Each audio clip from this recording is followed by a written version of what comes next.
BowHunt or Die is being brought to you by Matthews, Lost Camo, New Archery Products, Tinks, Lone Wolf Portable Tree Stands, Stealth Cam, Carbon Express, Hunter Safety System, Heartland Wildlife Institute, Moose Utility Division, Pine Ridge Archery, and the Can Cooker. Welcome to another exciting episode of BowHunt or Die. I'm Todd Graff. With me as always is Justin Czar, and we've got part two to the bucks that we're chasing. Yeah, that's right, Todd. It is the end of August, which means, actually Western big game season's already open. I know some guys on our forum are already starting to shoot antelope. We got less than a month till Wisconsin season opens, which means a lot of our guys are going to be hitting the woods this fall. And right now they're kind of just making their final preparations before the season, which of course includes running trail cameras. Well, and despite this drought, I'm glad to see that guys are still getting some good shots of some nice bucks. Yeah, I mean, a lot of people that I talk to have actually, they've been worried, how is the drought going to affect antler growth? And, I think personally we did have a really good spring this year. We had a very mild winter, and it seems like the bucks have really put on a lot of inches this year. I mean, everybody is getting really good deer on their trail cameras, which is, of course, encouraging, heading into the fall. Sure. Well, and there's always the fear of disease, Justin. I mean, we've definitely been getting some reports of different people finding bucks dead on their property, and of course, that's always a scary thing when you get into this severe of drought conditions. Yeah, I know a couple different states have reported that, they have confirmed cases of blue tongue. It looks like we may have some here in Illinois, actually not too far away from our office. Right. I know Indiana's had it, Michigan's had it, a couple other Midwest states, which, is always unfortunate, but it's just one of those things that happens when there is a severe drought condition. You get that disease, and, I guess it's part of nature's way of kind of controlling the deer herd. So for now, let's go ahead and take a look at some of the nice bucks that we're going to be chasing this fall. All right, first up on my hit list this year is a great big 9. I'm naming him the General. This dude is a stud. He's got a big, tall frame, drop tine. Now he's on a new farm, so I don't have a lot of history with this deer. Is he gonna stick around after Velvet? I don't know, but he's for sure number 1 on my hit list. Number 2, I would have to say is probably a buck that I call Dozer. He's a 4.5-year-old 8-point. I passed last year up on top of the ridge. He just didn't put on any mass or anything else but mass, I should say. So this is a deer that I probably will try to take out for sure. Number 3, I got a buck I call Slick. He's an awesome 10. Passed him on top of the ridge. He's only 2.5 last year. This year he grew up real nice. 3.5, probably should let him go, but I gotta tell you, be honest, probably won't let him pass if he comes in close enough with the Matthews. And then I got the 3 Amigos, 240-inch 10 points and about 110-inch 6-point. I'll be keeping my eye on those deer. They come around, they definitely live in the area. We've got the food, so hopefully once Velvet comes off, we can keep these deer there and hopefully pick up a couple new ones. But I will say that the 2012 season is shaping up to be perhaps the best year I've ever had. So I'm pumped up, and I wish all you guys luck. Well, it's been an interesting summer to say the least. Now that we've got some rainfall, my food plots are back on track, and I've actually got some water holding in my pond after a very dry summer. I'm really excited to hunt 2 main farms that I have this year. One farm is a family friend farm. I've hunted there for several years, but I just gained some access to another piece of that property, and I threw the stealth cam up there, and I can't believe what I got. This giant buck, and a lot of the pictures I have are all at night, so it's really tough to tell, but one brow tine's really tall, the other brow tine's not as tall. He looks really good in velvet. I'm really excited to see what he looks like when he sheds that velvet here this month. I named that buck Bob Barker, and he's also traveling with another buck that I'm going to call Ted. He's a good mainframe 8, not really large. He's going to hang around that 120 to 130 mark, right in there. But nonetheless, with a bow, with camera gear, you better believe I'll be pulling back on that buck.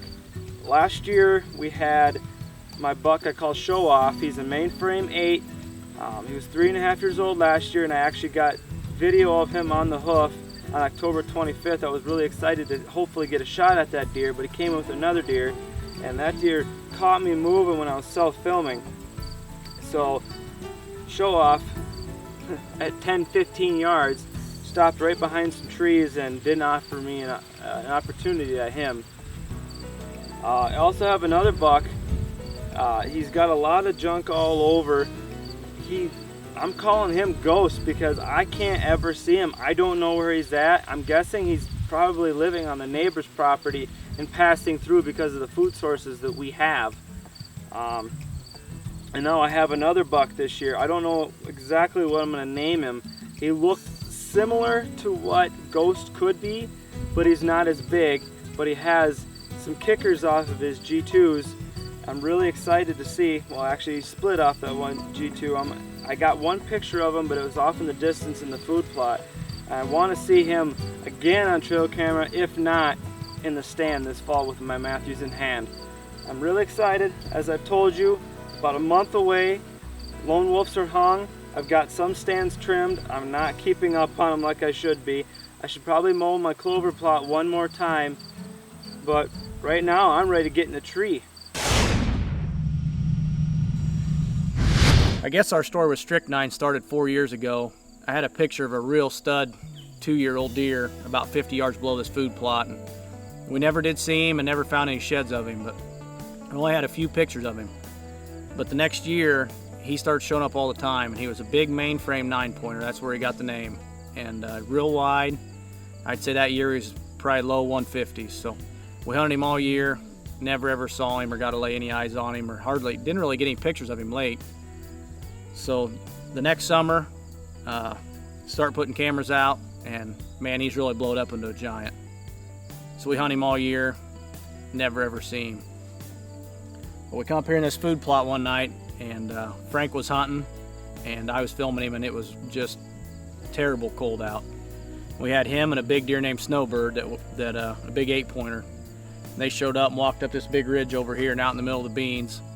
We sat up here motionless for a half hour or 45 minutes and never moved, and was froze down to the stands. It was so cold. But that was probably my greatest night of bow hunting, and I was just filming. So we sat there and watched those deer all night, and that big 8-pointer Snowbird, he was the dominant buck. And as the night went on, he got farther away from us down the field. Me and Frank was watching him, and he kind of got down low, and strychnine licked him and cleaned his whole face off. I'd never really ever seen anything like that before, and that's the only time we have ever experienced that so far. So we thought that was pretty interesting. But season come and went, and we had a big snow, and we knew he lost his sheds, but we had 2 foot of snow, and we just couldn't find him anywhere. So we looked and looked and looked and looked, couldn't find him. We'll come out with the kids and Emily one day on the rhino, and we found him about 50 yards out in the middle of the field towards the house from the food plot. So got both his sheds from last year. So then it comes 2011.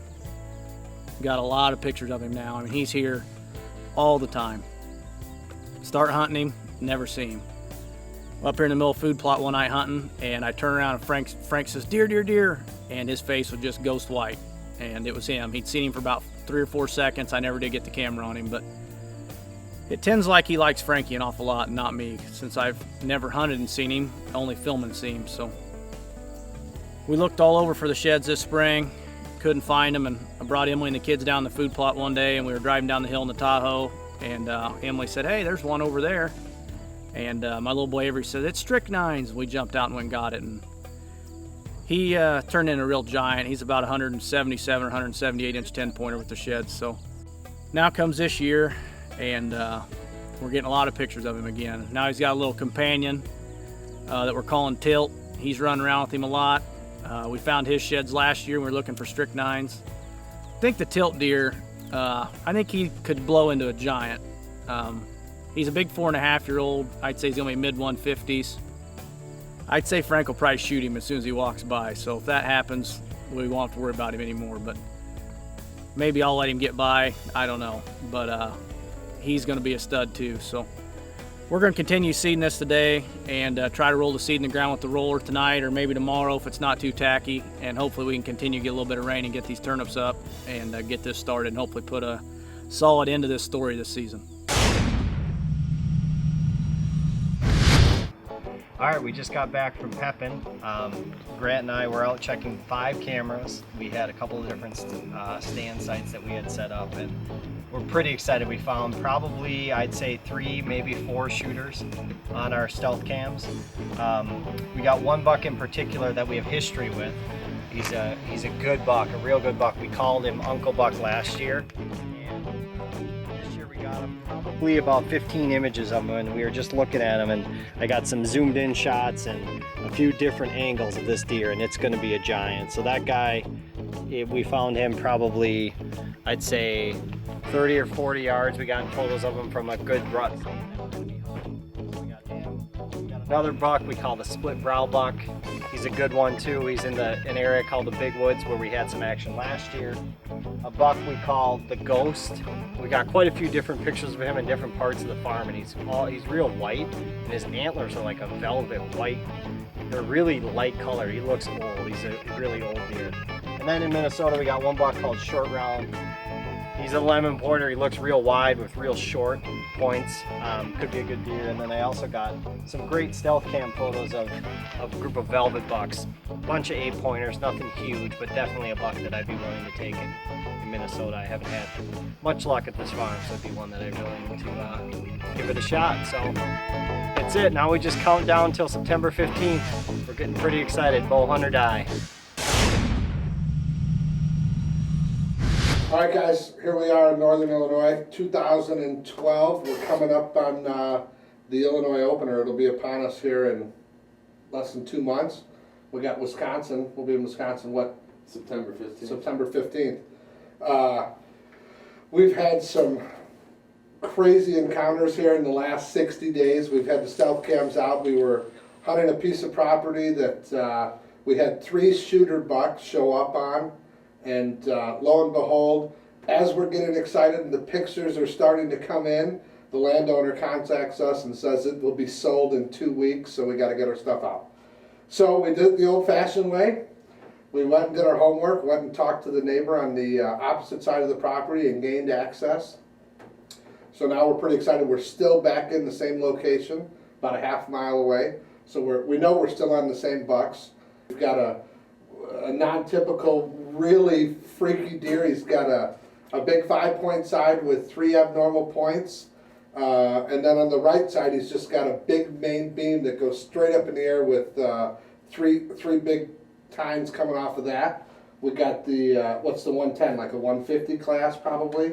Yep, big 150. That's Tommy's buck. He's really excited to get after. And then we got the 9-pointer. Over there. 40 class inch 9-pointer. Yeah. Tom went up to Wisconsin to check his farm up there, and you were in big buck heaven up there, right? Giants everywhere. Jumped a few big shooter bucks. Didn't have the camera with me, but got a few monsters right underneath the tree stand. Hung the set, and we'll definitely be there opening morning. Can you believe bow season is literally less than a month away? We'll be at a tree stand. Can't wait. This year just flew by. Guys, we're excited. Bow Hunt or Die is here. A brand new episode this year. A lot of the staff members are already on some great deer.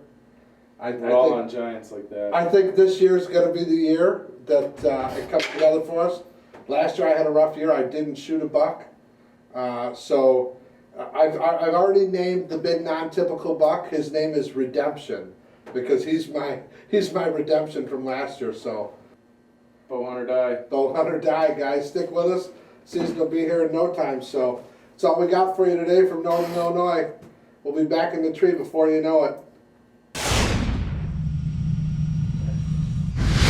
Man, you know, those are some really great bucks that the guys have on trail camera. You know, you got Jeff and Trevor up in Wisconsin. They both have some really nice deer that they're chasing. You know, of course, Clinton down here in Illinois is putting together a heck of a story with that buck Strychnine and some of those other deer that they're chasing. And then, of course, you know, you got Tom and Richie who haven't had the strongest summer as far as getting trail camera pictures. And, you know, one thing I've been trying to talk to those guys about is, you know, just because you're having a bad summer, not getting a lot of deer on trail camera doesn't mean they're not going to be there come fall. Right. I've had a lot of those years myself, and somehow I always end up filling my tags. These bucks always just, you know, disperse once the velvet comes off. So, you know, you never know what's going to happen come fall. You got to be diligent. You know, it is cool to get those pictures, you know, but it doesn't always work out. It doesn't mean you're not going to shoot a good deer come fall. Now, speaking of the drought, you know, we got fall food plots. You know, Todd, I know you're big on, you know, food plots out at your property. I mean, what have you been doing to try to, you know, plan for that really going into the fall? Well, other than doing some dances in hopes that it's going to rain, for the most part, you know, now you're in fall food plot strategy mode. You know what? It's going on September. You can definitely plant oats, wheat, rye in hopes to have some sort of crop on the ground. You know, those deer absolutely like eating those, you know, different varieties for sure. It's getting a little late for brassicas. I'll still put some brassicas in the ground at this time, but of course, you know, you just got to remember that you're just not going to get as big of a turnip. Right. But you definitely have fall food plot options. Of course, it does need to rain. It seems like the jet stream is beginning to change here in the Midwest. We are getting a little bit more rain, and we are getting some cooler temperatures, so that's good. So take a look and you'll see some of the stuff that we're doing.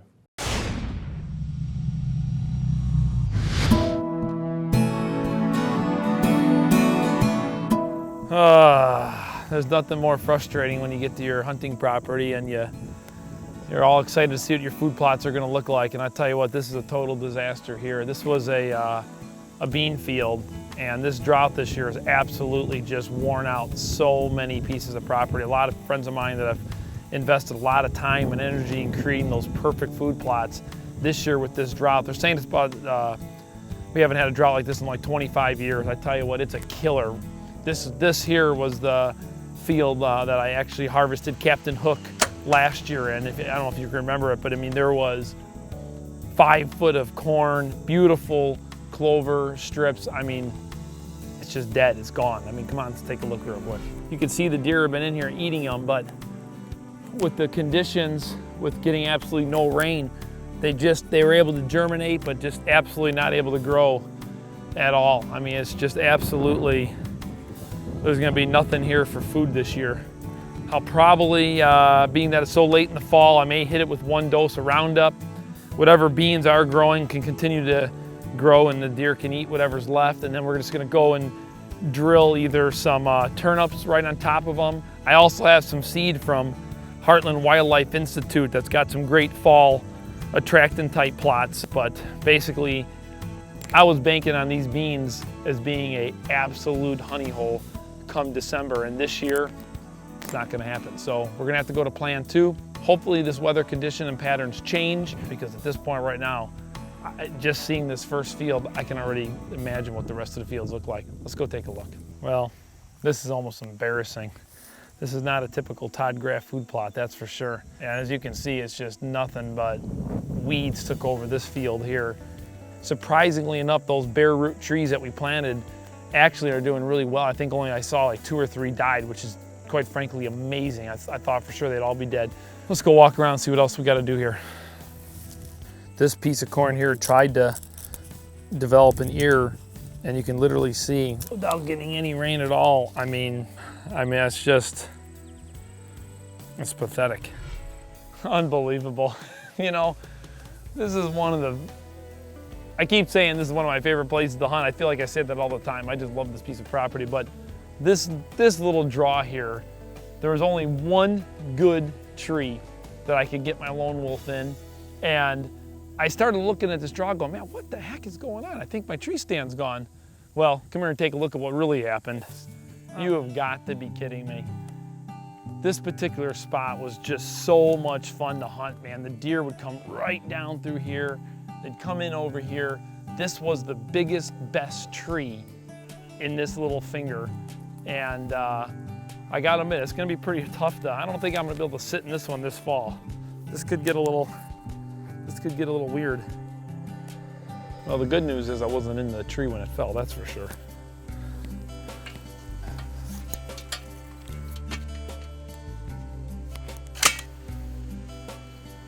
This backfield here is a total loss. I'm gonna have to mow it off, come back and spray it, and then plant it.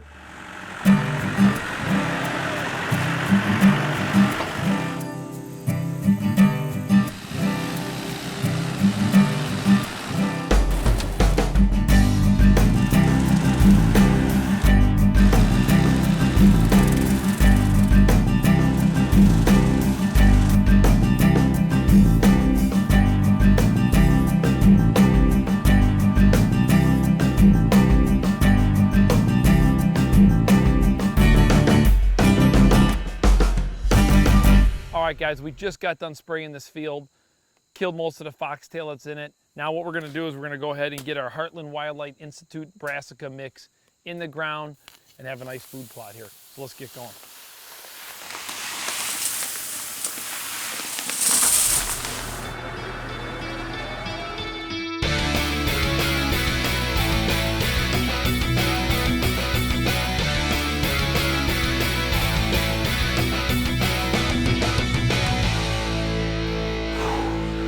Well, we're about 10 hours into working today, but we got a lot of mowing done. We got spraying done. We planted some fall plots.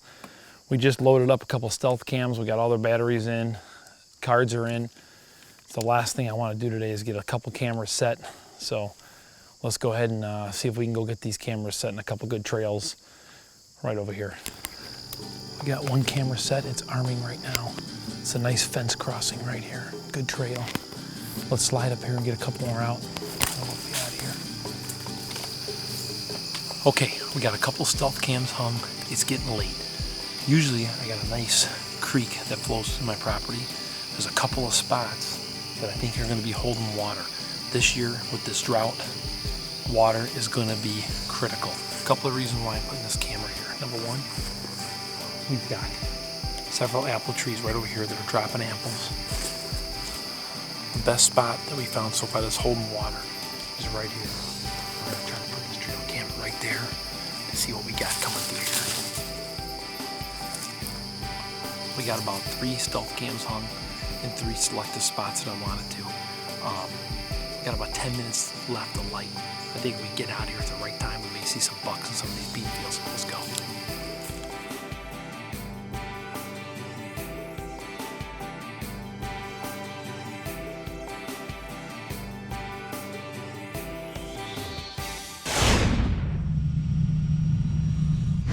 Well, once again, we want to take the time to thank the people who sent in their trophy photos for this week's show. Keith Lewis, Shane Mueller, James Connor, and Eric Schaefer. Hey, congratulations, guys. Those are some great trophies. Now remember, if you want to see your photo right here in an episode of Bow Hunt or Die, all you've got to do is click on the Submit Your Trophy button in the upper right-hand corner of the screen and send us your photo. Well, there you have it, guys. You know, I know, Todd, you were really excited about that new spreader you got from Moose Utility Division.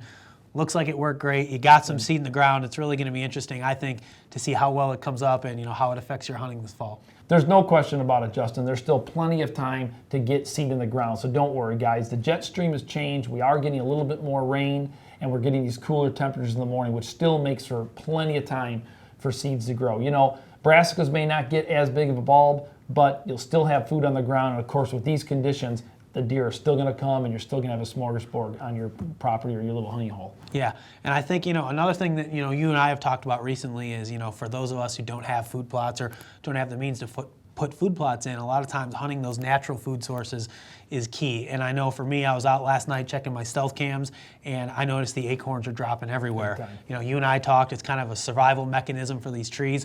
Looks like we're probably going to have an early fall. I mean, I was up in northern Wisconsin last weekend.